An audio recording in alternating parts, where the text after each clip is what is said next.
अब देखो, हमने देखा प्रथम विश्व युद्ध। विश्व युद्धों ने दुनिया पर क्या प्रभाव डाला, ये हम तब बात करेंगे जब द्वितीय विश्व युद्ध भी करवा लेंगे, ठीक है ना। उसके पहले हम बात इस पर नहीं करेंगे। आज बात करने जा रहे हैं बड़ी दिलचस्प।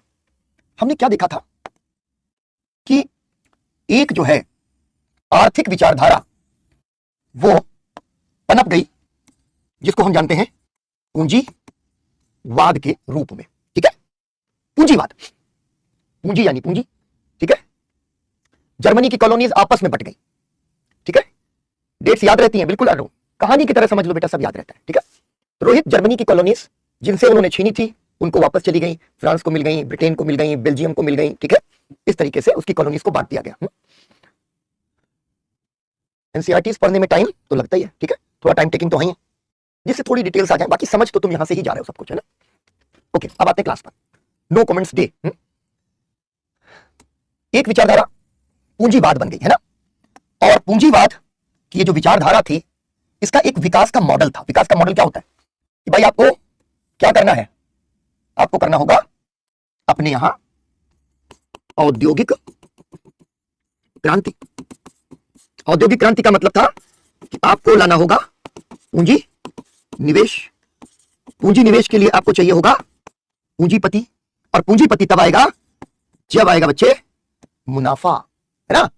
पूंजीपति बिना मुनाफे के कोई काम नहीं करता, ठीक है।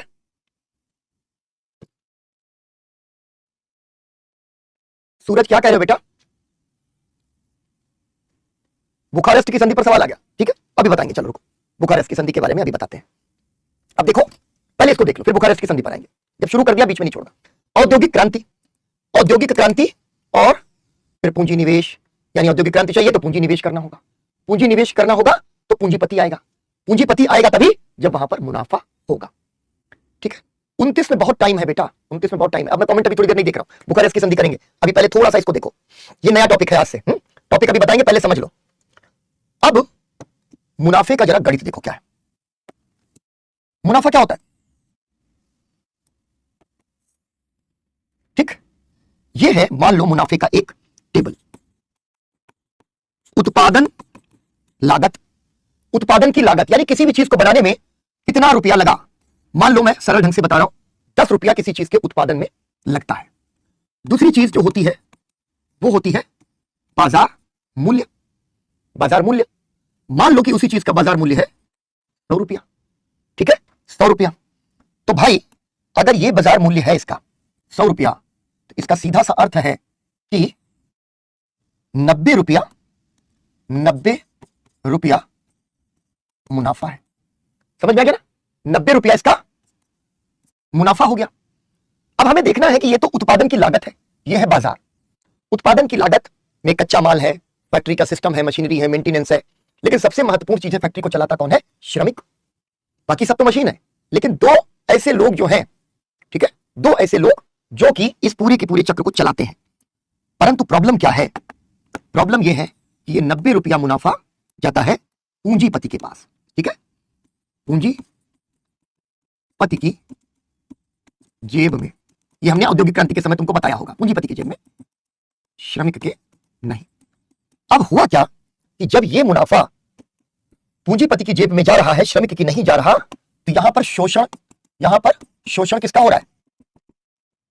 श्रमिक का, ठीक है, यहां पर शोषण हो रहा है श्रमिक का। अब इसी तरीके से जो दूसरा, अगर हम इसको किसानों के सेंस में बात करें, तो शोषण हो रहा है किसान का या कृषक का, ठीक, कृषक का। इन दोनों विचारधाराओं के साथ एक चीज आकर जुड़ गई, उनका शोषण।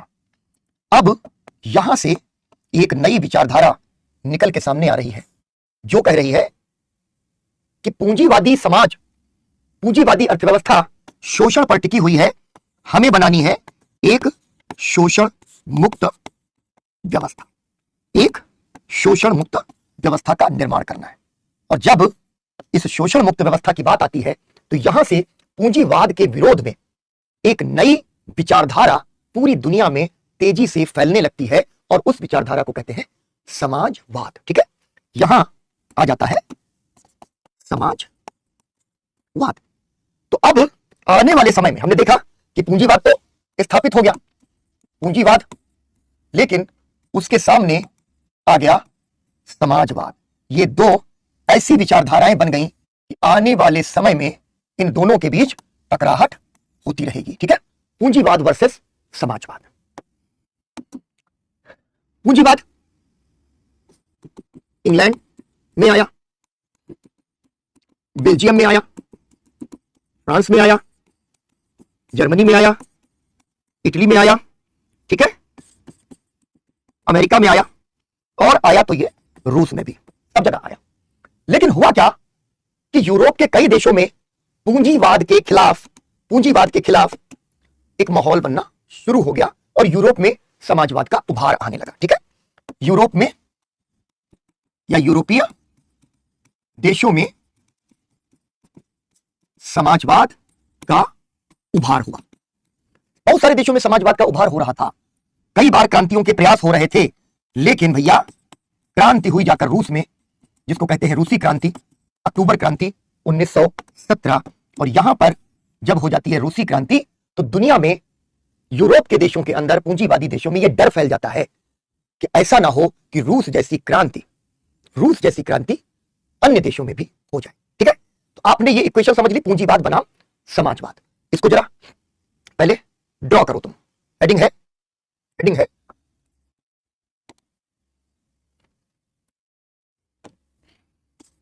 रूसी क्रांति 1917। रूसी क्रांति 1917, इसको ड्रॉ करो, फिर मुझे बताओ। ड्रॉ, इसे नोट करो बेटा।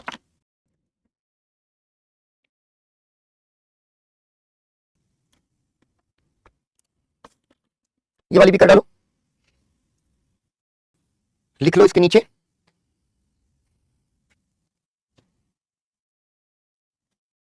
फिर से पूछो क्या कह रहे हो शगुन, एक बार फिर। तमन्ना अभी कहा बेटा बुखार हुई है, ठीक है, 1913 में भी संधि हुई है, 1918 में भी संधि हुई है बुखारेस्ट में। तो एक बार जरा क्वेश्चन लिख के दो मुझे कि क्या पूछा है सवाल, तो मैं आपसे उस पर बात करूंगा, लेकिन पहले ये पढ़ाई, पहले इसको खत्म करेंगे तब। डन। अब पहला पॉइंट लिखो कि पूंजीवाद का उभार 18वीं सदी के मध्य से 18वीं सदी के मध्य से होने लगा। 18वीं सदी के मध्य से होने लगा और उसके बाद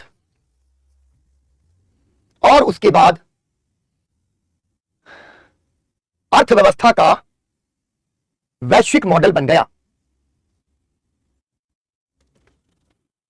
1674 वाला क्या रह गया बेटा?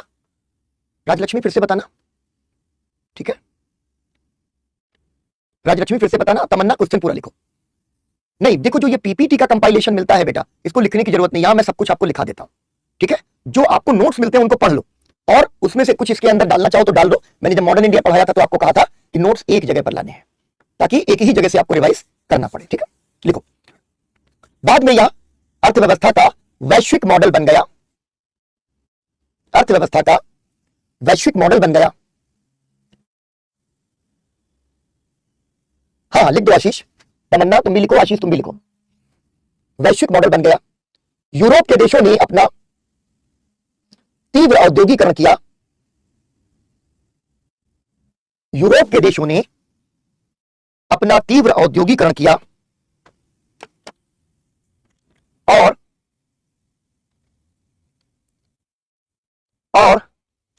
अपने उपनिवेशों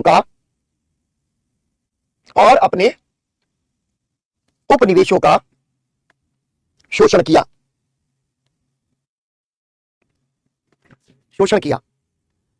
ऐसे लिखना। परंतु 19वीं सदी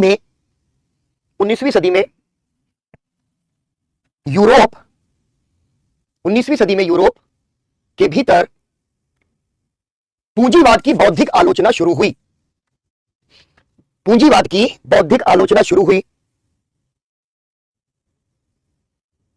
सेंट साइमन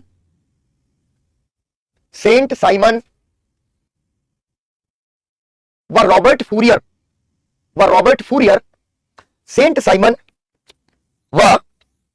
फूरियर जैसे आरंभिक समाजवादियों ने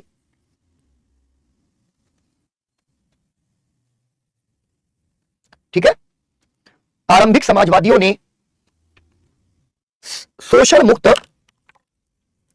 मुक्त समाज की बात की,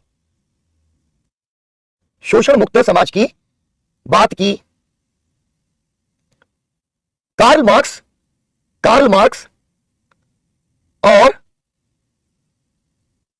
और फ्रेडरिक एंगल्स ने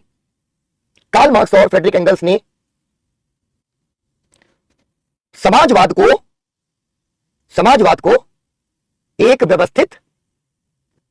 को एक व्यवस्थित विचारधारा बनाया। ठीक है,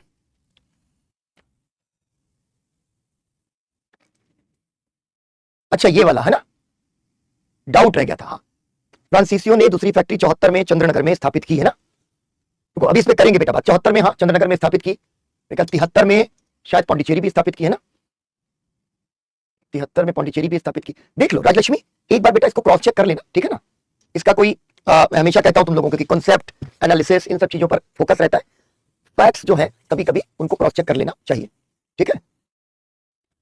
अच्छा, इस संदर्भ में बुखारेस्ट की संधि आई है ना, ठीक, मैं इस पर बात कर लूंगा, ठीक, इस पर बात करूंगा। अमन मिश्रा ने दास कैपिटल पढ़ी है, बहुत बड़ी बात है भाई, और खासतौर पर उसका उत्तर में होगा बेटा 1773, तो बहुत लेट हो गया। देख लिया तमन्ना, मैंने सवाल देख लिया, ठीक है। लिखो व्यवस्थित विचारधारा बनाया, फिर लिखो कार्ल मार्क्स ने 1848 में कम्युनिस्ट मैनिफेस्टो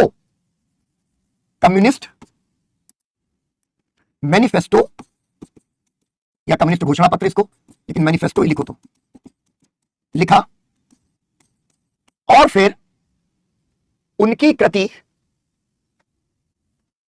पूंजी या Das Kapital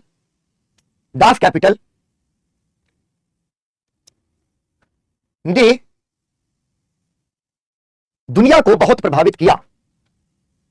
Frederick angles Karl Marx के दोस्त थे, ठीक है, बहुत प्रभावित किया।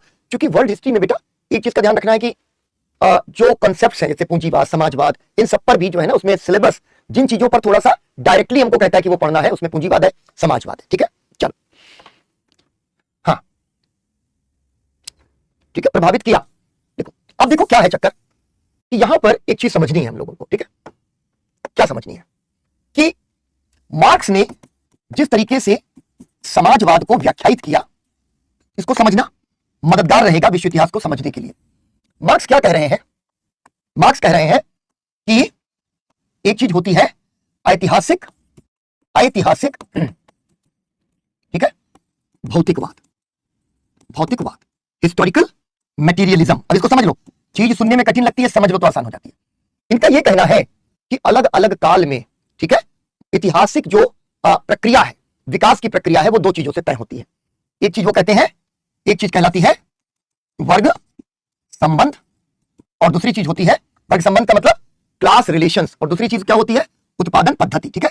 वर्ग संबंध और उत्पादन पद्धति, ये दो चीजें हैं जिनसे कि रिश्ता जो है बनता है, यानी कि पूंजीपति और श्रमिक का जैसा रिश्ता है ना, ये क्या हो गया? ये क्लास रिलेशंस है, वर्ग संबंध है, ठीक है। और वर्ग संबंध के साथ साथ क्या जरूरी है? उत्पादन पद्धति। इसको ऐसे समझ लो, जब हथकरघा उत्पादन हो रहा है तो कोई भी अपने घर में हथकरघा लगा लेगा, उसका कोई मालिक नहीं हथकरघे का, हथकरघा चलाने वाला खुद ही का मालिक है। तो वहां पर क्या हुआ? उत्पादन पद्धति वो पूंजीवादी नहीं है, ठीक है, वो कुटीर उद्योग है, हथकरघा उद्योग है, कुटीर उद्योग है, इसलिए वहां उत्पादन संबंध भी अलग होंगे, वर्ग संबंध और वर्ग संबंध के साथ उत्पादन संबंध, ठीक है। अब मीन्स ऑफ प्रोडक्शन और मोड्स ऑफ प्रोडक्शन, मैं बहुत ज्यादा आपको इसको कॉम्प्लिकेट करके नहीं ले जाऊंगा, ये तीन चीजें बड़ी इंपॉर्टेंट है, इसको फिर से समझ लेना। कार्ल मार्क्स कहते हैं कि हर एक काल में सबसे महत्वपूर्ण चीज क्या है? वो है किसी भी युग में उसका आधार, ठीक है, किसी भी युग में उसका आधार, यह है आधार, और इस आधार के ऊपर खड़ी होती हैं बहुत सारी अधिसंरचनाएं, ठीक है, बहुत सारी अधिसंरचनाएं। जैसे मैं बताऊं, इसको थोड़ा सा आपको बताया भी होगा हमने, अगर ये आधार सामंती है, मान लो सामंती है, यानी कि जहां पर ग्रामीण अर्थव्यवस्था में कृषकों के ऊपर सामंतों का, ठीक है, क्रांति। अच्छा, मेरा पीवाई क्यों, रशिया क्रांति की पृष्ठभूमि ने फर्स्ट वर्ल्ड वॉर में किस प्रकार भूमिका निभाई? कोई भी भूमिका जो है फर्स्ट वर्ल्ड वॉर में नहीं है, ठीक है। रूस का और रूस की क्रांति और समाजवाद का अगर डर है तो सेकंड वर्ल्ड वॉर में आता है। तो आशीष, ये वाला सवाल उसमें बहुत दम नहीं है, ठीक है, ठीक है। प्रिया, बिल्कुल सही है बच्चे, बुखारेस्ट की संधि, ठीक, और बुखारेस्ट की संधि में बाल्कन देशों के बीच में आपसी युद्ध, ठीक। छोटा सा एक प्रसंग है, इसीलिए मैं हमेशा कहता हूं कि साथ में हैंडआउट्स वगैरह तुम लोग पढ़ते रहो। खैर, इधर आ जाओ। आधार अधिसंरचना, इसको समझ लो, थोड़ा सा कठिन है, समझ लोगे तो बहुत जो है अच्छा रहेगा समझने की दृष्टि से। अगर ये आधार सामंती है, सामंती का मतलब है ग्रामीण समाज, ग्रामीण समाज में कृषकों के ऊपर सामंत का अधिकार, तो ऊपर ये जो बिल्डिंग बनी है ये अलग होंगी। लेकिन अगर आधार बदल दो, अगर उस आधार को पूंजीवादी कर दो तो ऊपर की संरचनाएं बदल जाएंगी। कुछ नहीं, बहुत आसान है, तुमको समझाएं। आधार क्या है? ये है अर्थव्यवस्था। कार्ल मार्क्स कहते हैं कि जैसी अर्थव्यवस्था होगी वैसी अधिसंरचनाएं होंगी। वैसा समाज है वैसा ही धर्म है, वैसी ही संस्कृति है, वैसा ही साहित्य है, सब कुछ। अर्थव्यवस्था का आधार बदल दिया तो ऊपर वाली चीजें बदल जाएंगी। अब मैं दो उदाहरण दूं। सामंती समाज यानी ग्रामीण समाज, ग्रामीण समाज यानी कि ग्रामीण समाज के भीतर कृषकों के ऊपर सामंतों का नियंत्रण। अगर अर्थव्यवस्था सामंती है तो परिवार कैसा होगा? सामंती, जहां स्त्रियां घर के भीतर कैद रहेंगी। सामंत का नियंत्रण किसान पर तो पुरुष का नियंत्रण स्त्री पर। लेकिन अगर ये पूंजीवादी हो जाएगा तो पूंजीवाद क्या करेगा? सामंतवाद को तोड़ देगा। तो पूंजीवाद में परिवार की संरचना बदलने लग जाएगी। जैसे एक बहुत महत्वपूर्ण भूमिका यही है पूंजीवाद की कि उसने महिलाओं की स्थिति को लिबरेट कर दिया। पूंजीवाद के आने के लगभग 125-150 साल के बाद औरतें काम में लग गई। प्रथम विश्व युद्ध के दौरान पहली बार औरतें अपने घरों से निकली और नौकरियां करनी शुरू की, ठीक है। तो राजलक्ष्मी, इसको कर लो बेटा, इसमें डाउट नहीं रखो, 96 कर लो, ठीक। देखो ह्यूमन एरर्स, ठीक है, ह्यूमन एरर अच्छा बारीकी से कर लो। अगर ऑथेंटिक किताब में दिया है तो वही उसको मान लो, मैं भी क्रॉस चेक करूंगा, ठीक है, ठीक है ना। बिल्कुल रोहित, 2015 में ये जो क्वेश्चन आया ये क्वेश्चन ही बेकार है, ये गलत क्वेश्चन आया। ऐसा है 1905 में एक असफल क्रांति होती है, ठीक। पूरा का पूरा प्रथम विश्व युद्ध का कहानी निकल गया, रशिया इसमें नहीं आया, रूस नहीं आया। रूस की क्रांति से डर के कोई नहीं आ रहा है, रूस की क्रांति से आशीष कोई डर के नहीं आ रहा है। बाल्कन देशों और सर्व राष्ट्रवाद में जो रूस का हस्तक्षेप था वो एक कारण बन सकता है, लेकिन रूस तो लड़ाई नहीं, रूस तो बाद में आया, रूस तो बाद में आया। तो इसलिए समाजवाद का कोई खतरा प्रथम विश्व युद्ध में है ही नहीं। आई चैलेंज, ठीक। अब देखो इसको फिर से समझ लो कि आधार बदल गया। जैसे तुम ऐसे समझो, सामंती समाज में मान लो पिता मुखिया है, मुखिया गांव में भी होता है, घर में भी मुखिया होता है, पिता मुखिया है, तो जो मुखिया है उसका घर पे अधिकार है। अब तो तुम लोग फिर भी बहुत तुम लोगों ने डेमोक्रेटिक कर दिया। हर में समझाई जाओ बेटा, पहले क्या होता था, घर में पापा आए 5 बजे, कर्फ्यू लग गया, सब लोग बोरा वोरा एकदम बिछाए, 2 दूनी 4 2 3 6 चक्कू 8 2 5 10 टेबल वेबल रखना शुरू कर दिया। अगर खेल वेल हो रहा था तो ये हो गया नहीं यार अब नहीं खेल सकते, पापा आ गए। और ये समझ में आएगा, रुको टाइम लगेगा तभी। तो ये जो पापा जो है ना, उनके आते कर्फ्यू लग जाता था। पापा कमाने वाले व्यक्ति हैं, थके भी हैं, संवेदनशीलता भी होती है कि दिन भर काम करके आए, थके, हल्ला गुल्ला नहीं करो, सब लोग पढ़ने वढ़ने बैठ जाओ, दिन खत्म। लेकिन परिवार के सभी निर्णयों पर पिता का नियंत्रण, क्योंकि पिता कौन है? पैट्रियार्क है या मुखिया है घर का। यह है सामंतवादी समाज, सामंतवादी समाज जो ग्रामीण समाज है, ठीक है ना, समाज। दूसरा महत्वपूर्ण चीज कि अगर उसी घर के अंदर मां भी कमाने लग जाए तो मां और पिता बराबर। क्यों? आर्थिक संबंध बदल गया। पहले मां पूरी तरह आश्रित थी पिता पर, लेकिन अब मां भी कमा रही है, दोनों लोग कमा रहे हैं, तो निर्णयों में साझेदारी हो जाएगी। अब लड़कियां पढ़ लिख गई हैं, इसलिए चाहे तो नौकरी कर सकती हैं, ठीक है, नौकरी कर सकती हैं, इसलिए उनको 2 मिनट में डाइवोर्स देने में नहीं लगता। क्यों? क्योंकि पहले ये होता था बिटिया घर पे बोझ बन जाओगी, तो बोझ नहीं बन जाएंगे, सहारा बन जाएंगे। आर्थिक संबंध बदल गए, ठीक है। तो मार्क्स का केवल यह कहना है कि समाज की जो आधारशिला होती है वो होती है अर्थव्यवस्था। जैसी अर्थव्यवस्था वैसा समाज। और इसमें कार्ल मार्क्स जो है बड़ी महत्वपूर्ण बात बताते हैं, वो कहते हैं कि पूंजीवाद, ठीक है, के चरमोत्कर्ष के बाद, जब बहुत पूंजीवाद आ जाएगा के बाद समाजवाद आना निश्चित है। और इस समाजवाद को कार्ल मार्क्स कहते हैं कि श्रमिक लेकर आएंगे, श्रमिक क्रांति होगी, पहले बुर्जुआ क्रांति और फिर एक श्रमिक क्रांति यानी मजदूर क्रांति करेंगे। तो मार्क्स का समाजवाद बेसिकली 3-4 चीजों पर है: उत्पादन पद्धति, वर्ग संबंध, उत्पादन संबंध, आधार जो कि और अधिसंरचना, ठीक है, आधार और अधिसंरचना का ये सिद्धांत, आधार और अधिसंरचना का सिद्धांत। और ऐतिहासिक भौतिकवाद यानी एक के बाद एक दूसरा चरण विकास का आता जाएगा। जब पूंजीवाद चरम पर पहुंच जाएगा, श्रमिक वर्ग वहां से उभरेगा, क्रांति कर देगा और समाजवाद की स्थापना हो जाएगी, ठीक है। बिल्कुल सही, बच्चियों की बिल्कुल सेफ्टी नहीं है, ठीक। अच्छा प्रीति, 2011 से 24 बिल्कुल मोर देन इनफ है बेटा, तुम उसको अगर जो है तुमको जब भी पेपर देना हो उसके पहले के 10 साल के तुम सवालों को एक नजर देखो, ठीक है। चलो, विश्व राजनीति को प्रभावित करती है। प्रथम विश्व युद्ध 14 में शुरू हो गया है। 1905 की एक क्रांति थी, वो बहुत पहले विफल हो गई है। उसके बाद 1917 में फरवरी में क्रांति होती है, फिर जाकर क्रांति होती है अक्टूबर में, 17 में ही। क्रांति में रूस की तरफ सबकी निगाहें हैं, लेकिन 17 की क्रांति के पहले रूस युद्ध में है। उसके बाद तो लेनिन उसको युद्ध से बाहर ले आते हैं, ठीक है। जब हम रशिया पे बात करेंगे तब करेंगे ये बात, है ना। चलो, आर्थिक व्यवस्था पर निर्भर है, ठीक है। बहुत बढ़िया। क्रांति रूस में क्यों हुई, यूरोप में क्यों नहीं हुई, ये सवाल आया, बढ़िया सवाल है, बहुत अच्छा मनदीप, ठीक है। मैं तुमको जो बताना चाह रहा हूं बेटा, वर्ल्ड हिस्ट्री समझ में नहीं आ रही है बेटा तो क्या पढ़ूं, तब एनसीईआरटी पढ़ो। अगर समझ में नहीं आ रही है क्लास में भी तो फिर बेटा मुमताज एनसीईआरटी सहारा है। सबसे ज्यादा फिर एनसीईआरटी तुमको ध्यान देनी होगी, मैंने बताई है कौन सी एनसीईआरटी पढ़नी है। अब इसमें तुमको मैं बता रहा हूं कि समाजवाद का मूल आधार क्या है, क्यों। यहां कहना यह है, बताना यह है कि भैया ये जो श्रमिक है ये करेगा क्रांति, ये मानते हैं मार्क्स, ये क्रांति करेगा। और क्रांति होगी कैसे, क्रांति होगी वर्ग संघर्ष, यानी वर्गों के बीच में संघर्ष होने लगेगा, और वर्गों के बीच में जब संघर्ष होगा वहीं से क्रांति निकलेगी, ठीक। वर्ग, एक वर्ग कौन है, पूंजीपति, और हमने कहा पूंजीपति वर्सेस श्रमिक या मजदूर, ये पहला वर्ग संघर्ष है। दूसरा वर्ग संघर्ष अगर हम देखें तो भूस्वामी, यानी जिसके पास जमीन है, और दूसरी ओर कृषक। ये दो सबसे बड़े भूमि संघर्ष हैं, जिसमें से मार्क्स ने कहा कि क्रांति करेगा श्रमिक, ठीक है, श्रमिक। तो यहां पर जफिर या मुमताज, तुम लोग एक बार और करना, एक बार फिर से क्लासेस देख डालो बेटा। अगर नहीं समझ में आ रहा है, कई बार इतिहास ऐसी चीज है कि समझ में थोड़ा, वर्ल्ड हिस्ट्री में कुछ कुछ टॉपिक्स नहीं आते, उसको फिर से पढ़ो। अब होगी क्रांति, ठीक है। कौन करेगा, श्रमिक क्रांति करेगा। और यहां पर ये जो सवाल इसने पूछा, बहुत अच्छा सवाल अमनदीप ने, कि मार्क्स कह रहे हैं कि क्रांति कहां होगी, पूंजीवादी समाज में क्रांति होगी। क्यों, क्योंकि यहीं पर तो पूंजीपति वर्सेस श्रमिक का संघर्ष होगा, ठीक है। यही तो हमने समझा पिछले जगह पर जाकर, यह संघर्ष ही तो प्रधान संघर्ष है, और यह संघर्ष कहां होगा, पूंजीवादी समाज में। यह कार्ल मार्क्स कह रहे हैं। पूंजीवादी समाज कौन है, सबसे चरम पूंजीवाद कहां है, इंग्लैंड। लेकिन इंग्लैंड में एक बहुत बड़ी चीज है, वो है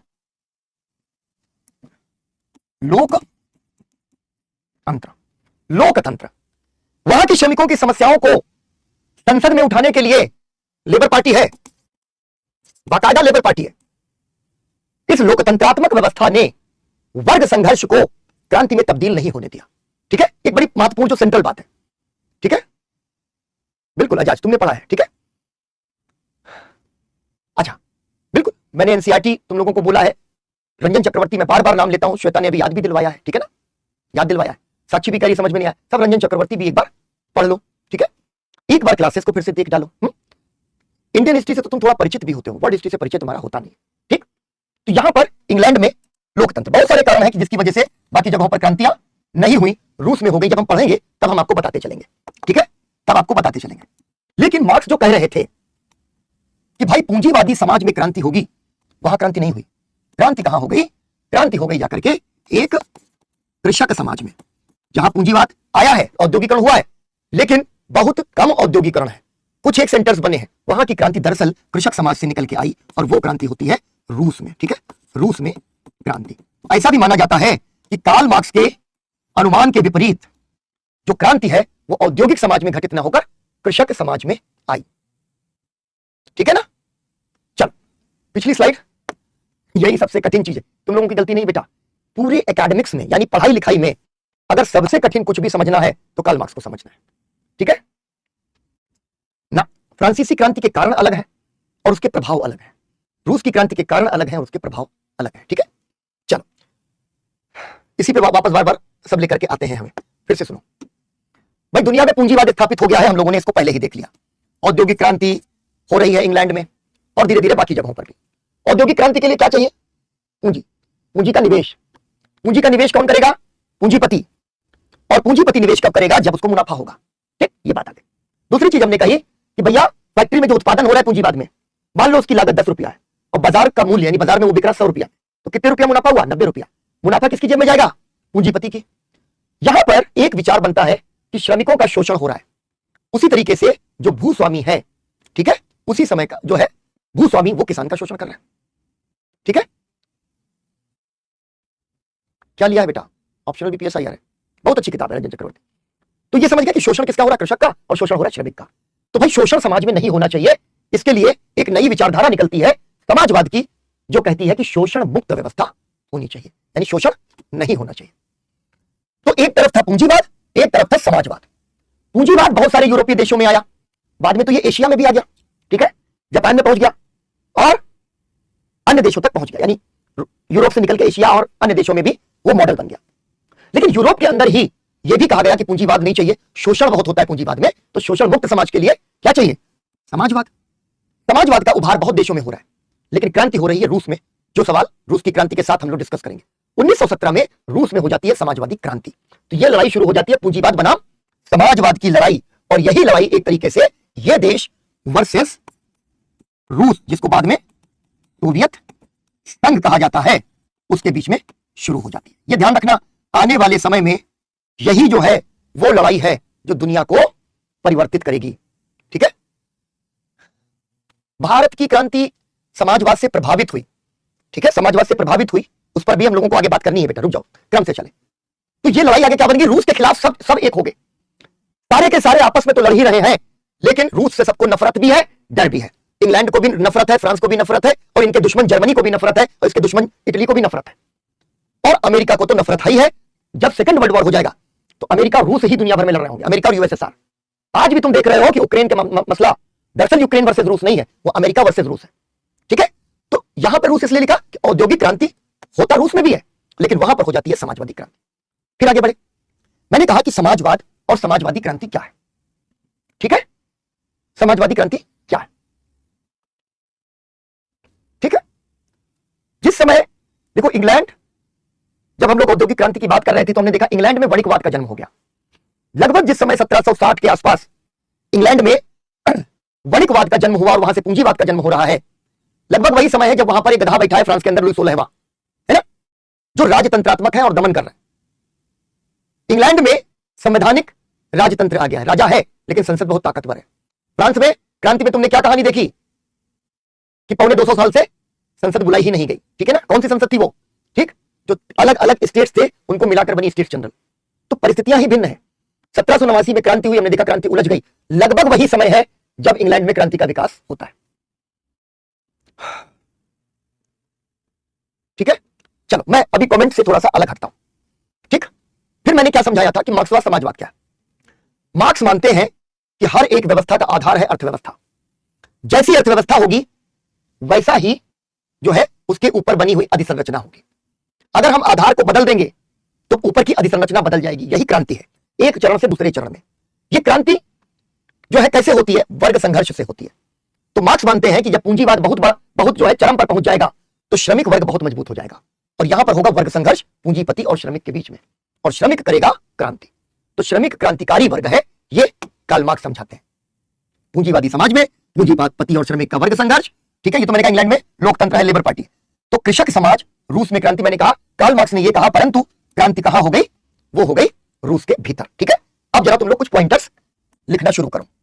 इनको पहले बना लो, मैं बताऊं, पहले एक एक करके बनाओ। ये बना लिया। इंग्लैंड में परंपरा के रूप से लोकतंत्र है, ठीक, जहां पर एक संसद है और संसद के साथ साथ राजा है। 1688 में इंग्लैंड में क्रांति होती है, गौरवशाली क्रांति।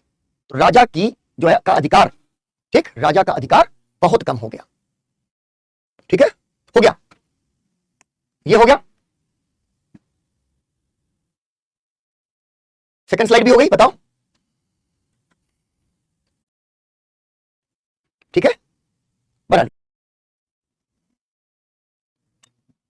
इसके एक पॉइंटर लिखो, नीचे एक पॉइंटर लिखना शुरू करो। पूंजीवाद के वैश्विक मॉडल को, कोई नहीं हो मिशा, आजा बेटा, देखो, पूंजीवाद के वैश्विक मॉडल को समाजवाद ने चुनौती दी।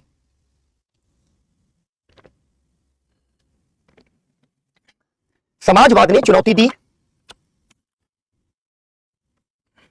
यूरोप के कई देशों में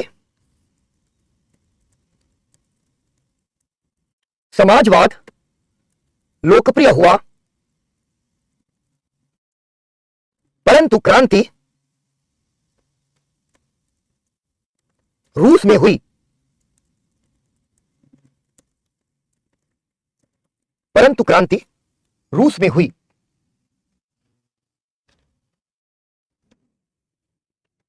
परंतु क्रांति रूस में हुई क्योंकि क्योंकि यूरोप के अन्य देशों में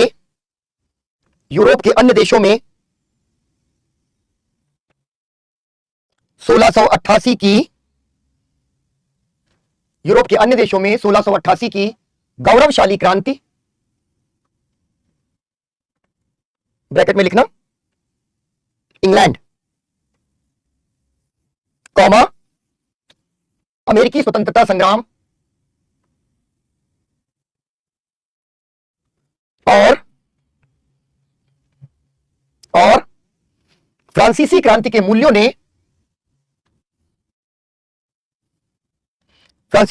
मूल्यों ने राज्य को लचीला बनाया था।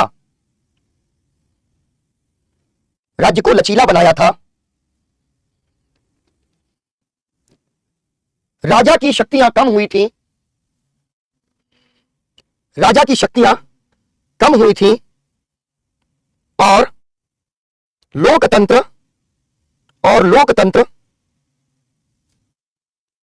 मजबूत हो रहा था। ठीक है, अगला पॉइंट लिखना, जैसे इंग्लैंड के भीतर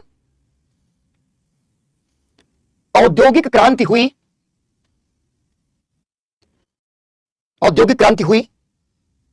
तथा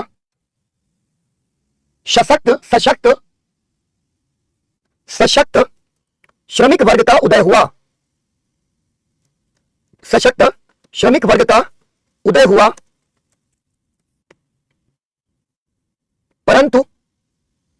परंतु लोकतांत्रिक ढांचे के भीतर कई प्रकार के सुधार कानून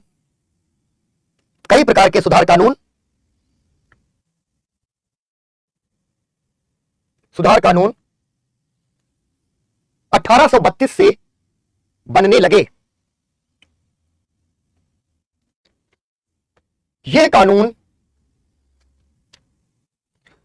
पूंजीवाद गलत सही नहीं कह सकते नितिन, लेकिन पूंजीवाद शोषण तो करता है, तो पूंजीवाद को अनियंत्रित नहीं छोड़ा जा सकता क्योंकि वो विनाश कर देगा।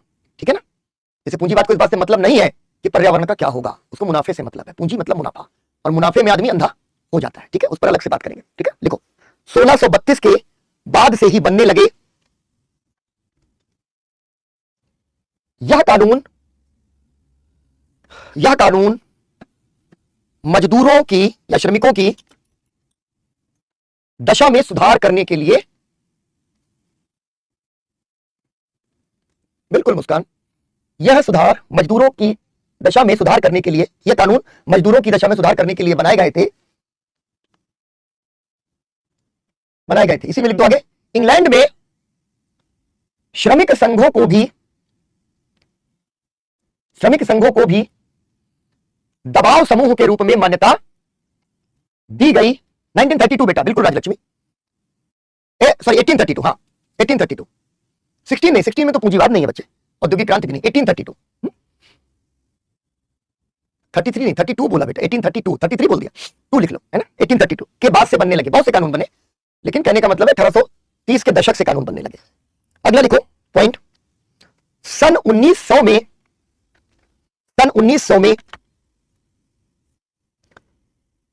समाजवाद पर आधारित लेबर पार्टी का गठन हुआ।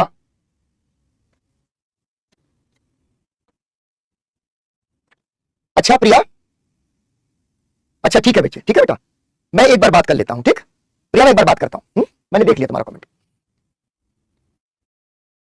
लेबर पार्टी का गठन हुआ और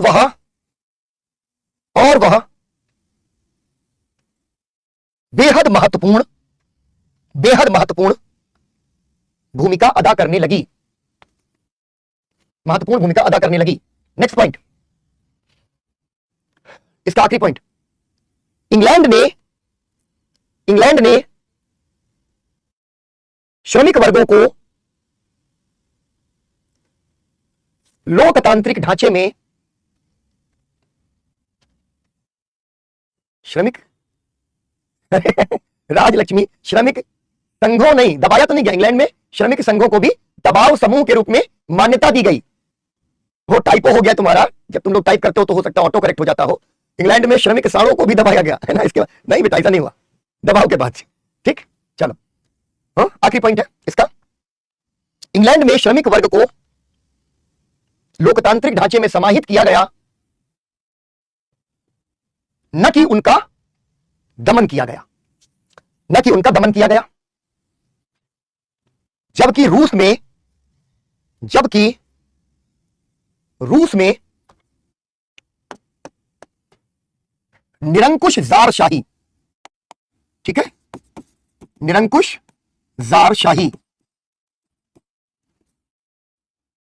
ठीक, निरंकुश जारशाही दमन और सुधार के बीच झूलती रही। ठीक है, दमन व सुधार के बीच झूलती रही। अब यहां पर जरा देख लो, ठीक है, बिल्कुल टाइपो हो गया लेकिन चलो ह्यूमर क्रिएट हो गया इसी बहाने, है ना, बढ़िया। अब एक चीज देख लो भाई, इसे क्या होता है, ठीक है, एक तरफ है दमन, एक तरफ है सुधार। लेकिन अगर आपने कभी सुधार कर दिया, अभी तो बेटा ब्रिटिश जो है वो पूंजीपति जो लेबर पार्टी है वो भी उन्हीं के प्रभाव में आ गई, क्योंकि ब्रिटिश कैपिटलिज्म का भी नेचर बदल गया, ठीक है, और इसीलिए ब्रिटिश सोशलिज्म का भी नेचर बदल गया। ठीक, उस पर बड़ी कहानियां हैं, बहुत बहुत सारी कहानियां हैं। लेकिन तुम ये देखो कि दुनिया में समाजवाद और साम्यवाद के नाम पर सबसे बड़ा देश इस समय कौन है? चीन। राजनीतिक व्यवस्था साम्यवादी, आर्थिक व्यवस्था पूंजीवादी, ठीक है, नहीं जार है, जार, ठीक है, जार। तो यहां पर दमन और सुधार, ये इसका एक बड़ा पेज है। देखो, मान लो कि मैं पहले दिन जब क्लास में आऊं तो मैं तुम सबको बुरी तरह से हाँक दूं, दमन, कमेंट में जो भी आया उसको ब्लॉक मारूंगा, पार फेंक दूंगा, क्लास के वापस नहीं आने दूंगा, परमानेंट टेम्पररी, ठीक है, ब्लॉक करवा दूंगा, ये करवा दूंगा, वो करवा दूंगा। 2-4 सवाल आए, सवालों के बाद मैंने डांट दिया, एक शांत बैठो, क्लास पे ध्यान दो, फोकस करो, ठीक, कमेंट बॉक्स वगैरह नहीं देखना होता है, इधर आओ, शुरू करो। फिर 2-4 लोगों ने कोशिश की, उनको जो है पता चला, उनको फिर अलग से हाँक दिया गया, तो क्या हुआ? दमन, ठीक है। जार के बाद TSAR लिखा है बेटा, जार का इंग्लिश, ठीक है ना। तो ये क्या होता है? करना पड़ता है भाई, कुछ टीचर्स को करना पड़ता है भाई, समय की जरूरत के हिसाब से करना पड़ता है, इसलिए ये नहीं कह रहा हूं, कुछ बैचेस में ऐसा करना पड़ा, बिल्कुल एकदम मुझे बैच आ गया। अच्छा, कभी कई बार क्या होता है, कुछ घुसपैठिए आ जाते हैं, ये भी सब होता है, घुस के आ गए, कोर्स खरीद लिया, केवल यहाँ बैच में असंतोष पैदा करना, इनकी क्लास बेकार है, ये बेकार है, इनको कुछ नहीं आता है, टीचर बेकार है, ताकि बाकी बच्चे कहें अच्छा ऐसा क्या। तो ऐसे भी बच्चे आते हैं क्लास, तो जब वो आ जाते हैं कहीं 2-4 मुकाबला करने के लिए कि भाई इनको बर्बाद कर देना है, ठीक, तब तो बिल्कुल रौद्र रूप धारण करना पड़ता है और खत्म, क्योंकि भगाना पड़ेगा उनको यार, क्लास डिस्टर्ब करेंगे। तो यहां पर क्या होगा, यहां पर हो जाएगा दमन, तो केवल दमन है तो दमन से काम चल जाएगा। लेकिन अब है हमारे जैसे टीचर, ठीक है, वो क्या होता है, दमन और सुधार के बीच झूलते रहते हैं। पहले तो बच्चों को इतना खोपड़ी में चढ़ा लेंगे, सबके सब बिल्कुल एकदम कंफर्टेबल हो गए सर के साथ, और जब कंफर्टेबल हो गए उसी कंफर्ट में भूल गए कि भैया there is a limit to comfort, कितनी छड़ी घुमानी है कि सर की नाक तक ना पहुंचे, वो भूल गए, खट से नाक पे मार दिया, तो हो गया दमन शुरू, ठीक है, समझ रहा हूं। तो दमन और सुधार, उसमें क्या होता है कि जब सुधार कर दिया तो सुधार की तो लत लग गई, लगातार मैसेज पे मैसेज, मैसेज पे मैसेज, सवाल पे सवाल, सवाल पे सवाल। क्यों? क्योंकि तभी स्वतंत्र कोई लड़की हो सकता है कि जीवन पर ऐसे ऐसे निर्देश, और फिर अचानक अपने कहा कि नहीं अब नहीं, अगर एक बार तुम स्वतंत्र हो गया कहेगा आप करेंगे। शुरू में 2-3 लेक्चर में मुझे आप बीच में ये चीजें झूलती चली जा रही है। तो यहां पर अब हम लोगों के कारण, रूसी क्रांति के कारण, ठीक है, या टीचर के बीच में नहीं है, मतलब ये मैं नहीं जानता हूं, सदानंद गौतम सर का नाम ले रहे हैं, सारे पढ़े लिखे, आकृति डांटना मेरी आदत, मैं तो पहली चीज लिखो, पहला पॉइंट, निरंकुश जारशाही, निरंकुश जारशाही में जनता को कोई अधिकार प्राप्त नहीं थे, जनता को कोई अधिकार प्राप्त नहीं थे। जार सत्ता का केंद्र होता था, जार सत्ता का केंद्र होता था। जो निरंकुश राजतंत्र, जो निरंकुश राजतंत्र का पोषक था, जो निरंकुश राजतंत्र का पोषक था। निरंकुश राजतंत्र राज्य के दैवीय अधिकार में विश्वास करता था, राज्य के दैवीय अधिकार में विश्वास करता था। दैवीय अधिकार समझ गए ना तुम लोग? ठीक ठीक है, दैवीय अधिकार में विश्वास करता था। यानी जार को अपनी सत्ता के, यानी जार को अपनी सत्ता के लिए वैधानिकता, वैधानिकता दैवीय अधिकार से मिलती थी। हम राजा क्यों हैं? ईश्वर ऐसा चाहता है, ठीक है, दैवीय अधिकार से मिलती थी। जनता के पास या जनता की कोई भूमिका नहीं थी, क्योंकि लोकतांत्रिक, क्योंकि लोकतांत्रिक संस्थाओं का अभाव था। ठीक है, क्योंकि लोकतांत्रिक संस्थाओं का अभाव था। कोई संसद नहीं, ठीक है, कोई ऐसी विधायी संस्था नहीं जहां पर बात हो। ठीक है, जार के पास, जार के पास एक दमनकारी नौकरशाही थी, दमनकारी नौकरशाही थी। ठीक है, हाँ बेटा, आज भी 12:30 पे ही क्लास ऑफ होगी। आशीष, पल्लवी क्या सवाल था बेटा बताओ? ठीक, दमनकारी नौकरशाही थी जो जार के प्रति किसी भी असंतोष को बुरी तरह कुचल देती थी।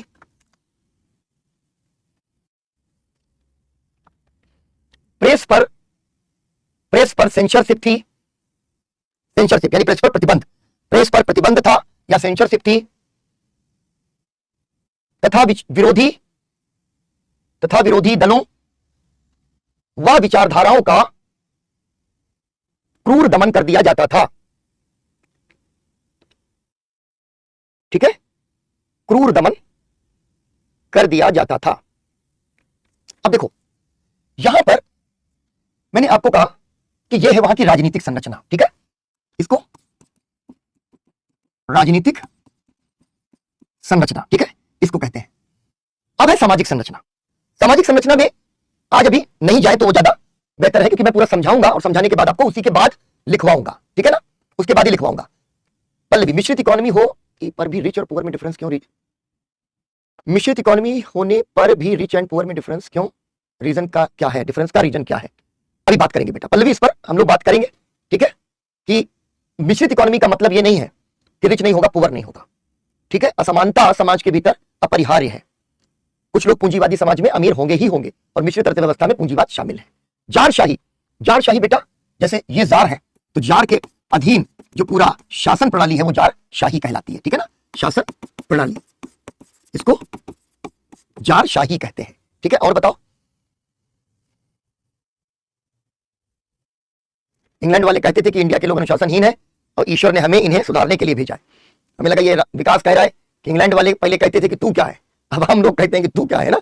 दैवी अधिकार बेटा, राजत्व का दैवी अधिकार तुमने पॉलिटिकल साइंस में पॉलिटी में पढ़ा होगा, इसको बना डालो। ठीक है ना, कोई भी फ्लो चार्ट डायग्राम तुम्हारी समझ को बढ़ाता है।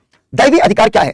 ठीक है, दैवी अधिकार का मतलब कि राजा ये कहता हो कि मुझे राजा बनने का अधिकार ईश्वर से मिला है, दैव से मिला है। ठीक है, देवता से मिला है। वही बता रहा हूं प्रीति, ठीक है, रंजना प्रीति, वही बता रहा हूं। तो जब ये कहा जाता है ना, तो क्या होता है कि ईश्वर चाहता है कि मैं राजा बनूं, और जो पुरोहित वर्ग होता है, पुजारी वर्ग होता है, वो क्या करता है, वो जो है आता है और जनता से कहता है कि भाई इसको तो भगवान ने राजा बनाया। ठीक है, भगवान ने राजा बनाया। तो जैसे ही हम कहते हैं कि मुझे तो राजा ईश्वर ने बनाया, वैसे ही जनता तो गायब हो जाती है। लोकतंत्र क्या कहता है कि मुझे प्रधानमंत्री जनता ने बनाया। राजा क्या कहता है राजतंत्र में कि मुझे राजा देवता ने बनाया। और संवैधानिक राजतंत्र जैसे इंग्लैंड, जहां पर संविधान है, अलिखित संविधान है, परंपरा का संविधान है, लेकिन संविधान है, संसद है, लोकतंत्र है, राजा नाम मात्र का राजा है। वहां पर राजा ये नहीं कह सकता मुझे ईश्वर ने राजा बनाया, राजा हम बने हुए हैं जनता की सहमति से, संसद की सहमति से। ठीक है ना? अच्छा, दैवीय अधिकार का ऐसे समझाते थे, ठीक है ना? जारशाही बिल्कुल एकदम सिंपल है। अमनदीप, एंशिएंट रिजीम जो थी ना, वो पूरा बेटा ट्रिपल एंटेटे सिस्टम था। यहां वो ट्रिपल एंटेटे सिस्टम नहीं है, यहां पर अलग तरीके की व्यवस्था है। यहां दास है, फिर दासों की मुक्ति है, दासों की मुक्ति के बाद में कुलक बनेंगे, बड़े धनी जमींदार बनेंगे, कुलक बनेंगे। ठीक है, यहां की सामाजिक संरचना अलग है, जिस पर कल बात होगी।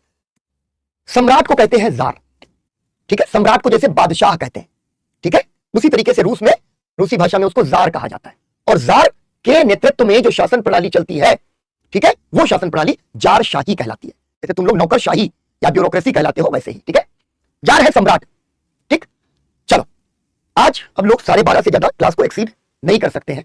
बुखारेस्ट के बारे में, जो बुखारेस्ट की संधि के बारे में तमन्ना बात हो रही थी, वो 1913 की जो संधि बाल्कन में होती है, उसी का रेफरेंस है। बड़ी आराम से फिर तुम बाल्कन से बाकी कुछ जोड़ दोगी कि कैसे प्रथम विश्व युद्ध की शुरुआत बाल्कन से होती है। ठीक है ना? चलो थोड़ा सा तुम लोग इस तरीके से बहुत आराम से कहानी के तरीके से आगे ले जा सकते हो आंसर को। हरमीत, बार बार रिवाइज करो, थोड़ा थोड़ा दिन रुक के रिवाइज करो, अगर याद नहीं होता है तो। ठीक है, थोड़े थोड़े दिन रुक के रिवाइज करो। 7 दिन का ब्रेक ले लिया, उसके बाद फिर से रिवाइज किया तो हो सकता है तुम्हें याद आ जाए। ठीक है, चलो मिलते हैं हम लोग नेक्स्ट क्लास में, कल की क्लास में, तब रूसी क्रांति पर पूरा विस्तार से बात करेंगे। ठीक, चलो।